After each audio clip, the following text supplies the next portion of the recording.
All right.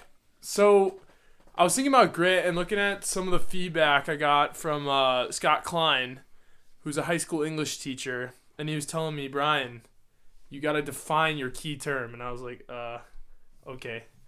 Which was very helpful, though. So just like talking a little bit more about what grit is, because I know in the first episode we were like, oh yeah, like grit is whatever you want it to be. Like you can define it yourself. And then our dad was like, no, there's underpinnings of what grit is. And I was thinking like another thing that grit could be is like someone that's just like calm, cool, collected in a tough situation. Like you don't have to be like this gung-ho, super manly, like Chuck Norris type guy to be gritty. You could be, just like calm, cool, collected in a crappy situation. That's another thing to think about. Anything else to add to the definition of grit, either of you? No, I like what he's saying. I think it's good to define it too, and I think that's an accurate depiction of it. Is being able to stay calm in a tough situation. Yeah, it's bravery, courage in the face of adversity. Yeah, just another way to think about it. And some of these things, and that's more for a person. Some of these things you can't really define as brave, but just another way to think about it. We're back here, Grit Factor Podcast, episode number 2. Brian and Jake Morell, and we have guest, our brother Thomas Morell. Hello. We're quarantining, but we're still repping out the podcast. Sitting 6 feet apart. Yep, we're all sitting 6 feet apart, although it doesn't matter because we're all in the same household, so I don't think that matters. So first thing we're going to talk about today is hard-boiled eggs. Now, this is something that I've never really liked hard-boiled eggs until I came home this spring break, and I just feel like, I don't know, just the protein you get from them, I feel like they're a very gritty food. He's enlightened. Yeah, I think what makes hard-boiled eggs gritty for me is like, I don't necessarily walk inside, like I don't walk into the kitchen in the morning and be like, oh, like, let's go, hard-boiled eggs. Like, oh, it's going to be so good. Like, I'm so excited to eat hard-boiled eggs. Like, no, if I wasn't, gritty about my eating, I would just go and I'd just start pounding some Lucky Charms. But, you want to get your protein and they're really good for you. And they're not necessarily that good. Like, they don't taste that good. I don't think that, and I don't think anybody is really out here being like... They smell like farts, too. Yeah, they also smell terrible. And, smell is like 90% of taste. But I don't see a lot of people out here going, oh my God, hard-boiled eggs are just so good. So I think they're a pretty gritty food because they're really good for you, really high in protein. But, it's not something that tastes very good. So if you're eating hard-boiled eggs, you got to be gritty about it. You kind of got to force them down. Like after my lift the other day, there was 4 of them in there, and I was like, do I really want to eat 4 hard-boiled eggs with like the chicken and the salad? No one wants to eat 4 hard-boiled eggs. No, I didn't want to eat 4 hard-boiled eggs, but I forced them down anyway because I got to get my protein. Don't. I agree that they've got some grit factor to them, especially because you generally see hard-boiled eggs at a lot of athletic competitions. They're a great source of protein, and you can't just eat an egg any other way as a handheld item. Hard-boiled eggs are the only way you can eat an egg. Yeah, you're not going to double fist some scrambled eggs. Right. But, aside from their grit factor, hard pass on hard-boiled eggs. Yeah. There are so many better ways to eat eggs. I like them now just because I know they're good for me. And that brings up a good point. Like, eating healthy, eating things you don't want to eat, that's part of grit. That's pretty gritty. That brings me to another topic. What about vegans? What about sticking to an eating plan and staying away from eating those animal products? What do you guys think about that? I think, personally, that's gritty. And I know you guys might disagree, but I think that's gritty because it takes a lot of work to be a vegan. No, I actually agree with you here. And I can see Jake. None of you can, but I can see him. I agree that there's some grit to veganism. I think it has its place. I think that it's not always right for people because some people will struggle to find that protein source from places other than those animal products like meat or eggs. But I think really being able to commit to that lifestyle and that eating plan while still maintaining a good level of personal health is pretty gritty. I was going to say kind of the same thing. We got the med student over here. But yeah, I think being able to... I think veganism is more like, the more vegans I know, is more about morals than anything. Like vegans and vegetarians, when I ask them like, why are you vegan or vegetarian, it's rarely like I don't like meat or I don't like dairy. It's like, I want to do it for the environment or because I believe in animal rights or, anything like that. So I think being able to stick to a set of morals, especially when it's eating like that, and it's definitely obviously a lot harder to be a vegan than to just, be able to eat meat and animal products. But I think it's pretty gritty to be able to stick to a meal plan. For sure. Environmentalism is gritty as hell. I agree. So next, this was a topic that our guest requested.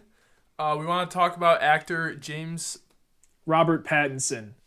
And I want to bring up Robert Pattinson because I want to talk about redemption arcs of people. Now, Robert Pattinson is an actor. He's an English actor. And I would say he's still at this point best known for his role as Edward Cullen in the Twilight series. The glittery vampire guy. Pretty anti-gritty role, right, boys? Yeah, no, for definitely. sure. But, in the last couple of years, he's worked with some really great directors. He worked with the Safdie brothers on a movie called Good Time, where he plays this pretty greasy New Jersey bank robber. And then he joined Willem Dafoe and the director Robert Eggers just this last year for The Lighthouse. Gritty movie. Gritty as it gets. I remember you boys last week were talking about the old salts of the Coast Guard in the 1890s. And yeah, this is very related to that. Absolutely. The Lighthouse is two dudes living on a rock in the middle of the ocean, slowly going mad, but man, that's a gritty lifestyle. Yeah, right that movie, it took a little effort to get through. I wasn't like sitting there, like I enjoyed it in the end, but I wasn't sitting there like, wow, I'm really enjoying this movie. Like it's definitely a gritty, like just a gritty movie. So yeah, and it's interesting that you bring up the point, greasy Jersey, because we're gonna talk about New Jersey, and we're gonna try and stay away from any stereotypes here, but we're just gonna discuss the general grit of New Jersey. Joyzy. I think obviously none of us are from New Jersey, but one of Brian's good friends and someone that I've talked to several times, he'll actually probably be on this podcast at some point soon. But he's from Jersey, and funny thing is, first time I met him, when I asked him where he was from, he said South Jersey, and I was like, oh, so you're from New Jersey? He's like, no, I'm from South Jersey. And I was like, when people ask me where I'm from and I say, Chicagoland area or I'm from Illinois, I don't say, no, I'm from Northern Illinois. It's not that big of a, I guess, divide or rivalry, but I think that's kind of cool to have within a state, about how, New Jersey is 10 times smaller than Illinois in land, and there's still that much of a divide between They've got culture. that culture divide, yeah. Which I think that's pretty cool, and I think that's pretty gritty. Also, some of the high school stories that I hear from Dave, who's Brian's good friend, are just so much grittier than a lot of high school stories that we have here, and I don't know, maybe it's just different out there, but there's a lot of... No, I mean, it's definitely a gritty state. It's definitely... and a lot of my opinion of it comes from, like, the wrestling community, Flow Wrestling. Like, seeing what they post about the Jersey wrestlers is always hilarious. And after, I didn't really understand it till I became such good friends with my friend Dave, and he explained to me the grit of New Jersey, like, all the fight, like, he's just, like, I don't know, it's just hard to describe. Yeah. Like, it's just, like... Just the way, like, they're so proud of it. Like, they're just so proud of who they are. Like, I just find that very gritty. And Jersey's a brutal wrestling state, too, which adds to its grit factor. And so is Illinois, but Jersey definitely is. Yeah, definitely, they have some hammers. Yeah. All right, so next we're going to go on to Subarus. Now, this is interesting because for my first car that I'm going to buy, I am eyeing up a Subaru. All right, bro. And I've been getting a lot of crap for this, and I'm not sure where it's from coming who? from. From Jake? Not from me. Look, I think Subarus are great cars. They're safe, they're fuel efficient, and they're relatively inexpensive compared to other cars that you could buy. However, gritty, like, do you watch a Subaru commercial and hear love? That's what makes a Subaru a Subaru. And Jake, you watch an car? off-road rally race and you see a Subaru tearing it up on a muddy road. I don't know. That's pretty gritty. See, I gotta hand it to. Maybe it's just their advertising, but like something like a Jeep feels more gritty than a Subaru to me if you're gonna go off road with it. I don't even know about that. The image of the Jeep as a gritty vehicle is pretty ruined to me by 18,000 white girls with them in the Fremd parking lot. I agree. Yeah, that's not wrong. That is another wrong. good point. Suburban Jeeps, not gritty. No grit whatsoever Zero associated. Grit. If anyone ever tried to argue with me otherwise, I would probably punch them in the face. And I know we've got a loyal listener who will actually also be on this show at some point. Very good friend of mine, Will Christo, who drives his own Jeep. But it's just facts. I love Will. It's just it's something you got to look past to be his friend. I think I not necessarily. I don't think it's that bad. I think it's cool, but then it's like, I see Will's Jeep and I'm like, oh, that's pretty cool. And then I look around the parking lot at my high school and I see a million other Jeeps with, Vineyard Vine stickers on the back and all this always stuff. Pristine white too. Yeah, and they're always white Jeeps. White Jeeps are not gritty at all. No dirt. If you no drive grit. a white Jeep, that's so ungritty. That's agreed. Same with a Jeep. And it's a real shame because the history of the Jeep starting out in World War II as the small vehicle that transferred. Yeah, Jeeps were badass. GIs across Europe and across. I think in that Japanese context, Isles. they're definitely very gritty. But once you hit, the image has been ruined. Yeah. Shame. I agree. It sucks. Next up, we have fireworks. I'm gonna go. Fireworks are gritty. Fireworks are dangerous. People blow their fingers off. They have accidents. They're just a gritty thing to do. Thomas, what do you think? Well, the reason I brought fireworks to the table here is because I want to know what you think of how grit is affected by kind of sanitizing something. It's one thing when the boys have a bunch of M80s and, we're hoping that we don't have to go to the hospital at the end of the session, but is it still gritty when you're sitting at that 4th of July display and all the fireworks are controlled by a computer? There's no human interaction in them whatsoever. Does that still make it gritty? I don't think it necessarily does. I mean, but that's more of an American tradition than anything like a big, huge fireworks display at a 4th of July party or festival or, town fest or whatever. But I think like the core of fireworks, which is like, if you're from Illinois, they're illegal here. So you got to drive into Wisconsin, pick them up on your way, and then just kind of blow stuff up for fun. I think that's pretty gritty. I mean, it's dangerous. It's interesting because if you give, bunch of high school boys fireworks, you're going to end up seeing them act like Harry Potter and shoot colored balls of flame at each other. And, I think that's a pretty gritty way to have fun, shooting fire at each other. Yeah, danger is gritty. It's pretty dumb. It's pretty dangerous. But yeah, I think fireworks, in a setting where it's like a huge display and it's very, very, how do I say this? I guess corporate kind of. That's not gritty fireworks, but when you're just messing around with your friends with fireworks and blowing stuff up for fun, I think that's pretty gritty. So Jake, to build off of your point of danger while having fun, making something gritty, at what point does something lose its grit when danger just becomes unnecessary, when it becomes stupidity, not dangerous fun, right? Because it's one thing to ride around, I don't know, some ATVs or shoot off some fireworks, and that's all good fun with some risk involved. But if you have someone like standing up while riding an ATV, for instance, does that lose its grit just because of the sheer stupidity? I think I think you make it ungritty with stupidity. Like, Jason Pierre-Paul was a New York Giants defensive end, and he was really good this one season. And then the 4th of July after, he was just being stupid and drunk with fireworks, and he blew off three of his fingers, and he's kind of washed up now. He kind of screwed up his career.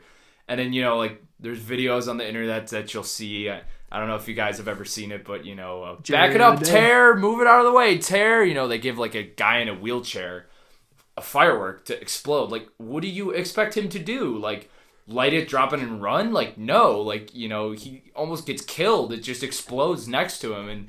And the guy screaming, you know, back it up, tear, put her in reverse, tear. You know, I think it becomes stupid at that point, but you have to have some sense of you know, safety. And then I think it loses its grit at the point where it becomes so blatantly stupid that you're putting yourself in really, really unnecessary danger. I think it loses its grit there. Yeah, I agree. If you're blowing off fingers, that's not very gritty. Not very gritty. Stupid. Incredibly stupid. Definitely. Bringing up Wisconsin, here's a big question. Beach or dock? Which one is grittier? Swimming off of a beach or off of a dock? Off of a dock. Dock is grittier. For sure. Personally, I'd probably pick a beach just because I enjoy wading in. You know, I enjoy a nice little wade into a lake. Yeah, I don't blame you. Not incredibly gritty, though. I will admit there. Yeah, I'm a you know, jump off cannonball in guy, and I think it's almost seen between, you know, like we have 3 dogs. And I think it's seen between that because, you know, 2 of our dogs, who are the 2 guy dogs, are total wusses and won't like jump off the dock in Wisconsin, and then we have the little undersized black lab. She's a bad bitch. Yeah, she is. She does not care. I think it's much more gritty to see Lucy, our dog, jumping off the dock, following me into the water than you know, our older guy Bob kind of ambling into the water from the beach. So I'm a dock guy. I think that first jump of the season, where, you know, jumping off the dock, it's always been safe to jump off. You know, I wouldn't advise diving, but it's always been safe to jump off. But, you know, you never know. Always at that beginning of the season. You never know what the ice brought in, if the ice shifted some stumps or some logs over that leap of faith to your spot. That's definitely a little pitter-patter in the heart when you're the first one to jump off in the summer, when the first time you go up there. But, yeah, definitely think docks are grittier. I personally enjoy a dock more. I think beaches are nice. Like, they're nice when you're in, like, Florida or Mexico or something like that. But, you know, I just have fallen in love with jumping off of a dock, hopping out and jumping off again. It's just, you can't beat it.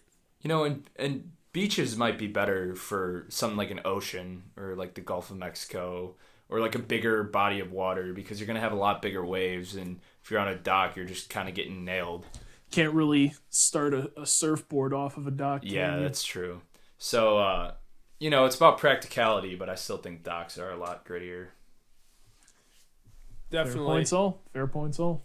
All right, so we're going to end off here. We're going to talk about Barstool pizza reviews and Dave Portnoy. Oh, yeah. Okay, so I'm unfamiliar. You guys got to fill me in. Well, so there's this guy, Dave Portnoy. You know, he's kind of I hope he's kind of a renowned douchebag, because he kind of is. But, you know, he does these things. He does these pizza reviews, and I actually like him. I think he's the founder of Barstool Sports founder. I think they're pretty entertaining. I think, you know, like he walks into a pizza place, gets a pizza, walks out, you know, says, you know, one bite, takes one bite of it and rates it, which I think it's pretty entertaining. I don't necessarily think it's gritty. Now, a lot of stuff on Barstool I don't think is gritty. I think a lot of stuff they post is kind of dumb. And so, I mean, like, some of their productions, I know they're trying to reach, like, you know, a bigger audience, but stuff like Chicks in the Office and, like, podcasts like that, I mean, no shade, but not exactly gritty. And, you know, they have golf podcasts and stuff like that. But, well, Jake, before we really move into Barstool as a whole, I have to ask, when he takes that one bite to rate the pizza, where does he take the bite from? Is it from the front of the slice? He always takes the front of the slice, but then if he'll say something and then he'll take a slice, he'll move, like, rotate the pizza and bite, like, the crust from the edge. Yeah. All right. It's very interesting. It's really good, though, that way, because, you know, I mean, you got to make sure that you're getting the crust. Yeah, he's a masshole, so he doesn't eat pizza like a Here's the thing. New York idiot. But I don't think it's gritty. They can be entertaining, but I always cringe when, like, he just rails some pizza place. Like, these are just, like, some It's just, pizza, like, little some pizza place places. like owners like they've it's been in the family like whatever, and he just goes in there, buys a slice, and like says, "Oh, this sucks." And then a million people see that, and now anyone when they're in that town, they're like, "Oh, don't go there."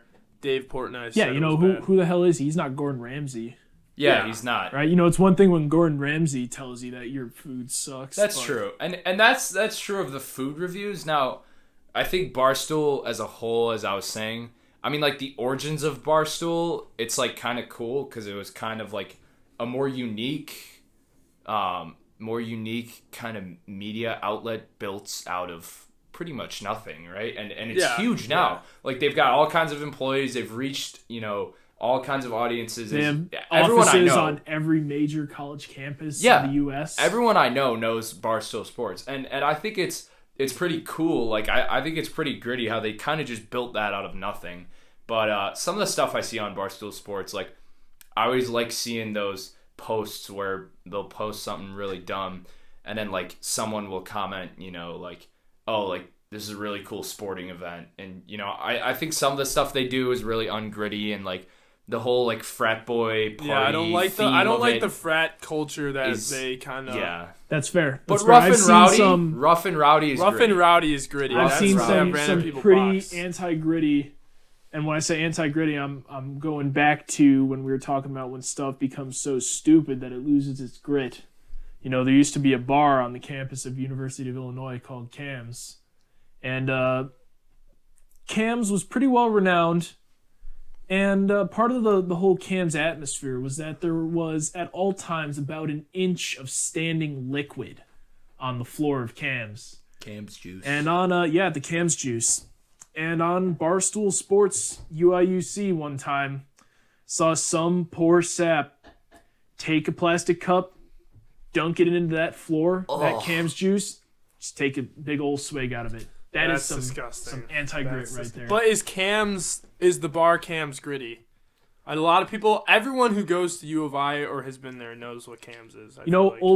old Cam's had some grit. New Cam's, I think they tried too hard. The atmosphere is kind of ruined. People just want it to be what old Cam's was, and yeah, it's just not. I was gonna say. I mean, It just isn't. yeah. All right, well, that's all we got today. Thank you for listening. Thomas, thanks for joining us today. We'll Thanks for definitely having have me, you on boys. again. That's the end of episode 2. Thanks, everyone.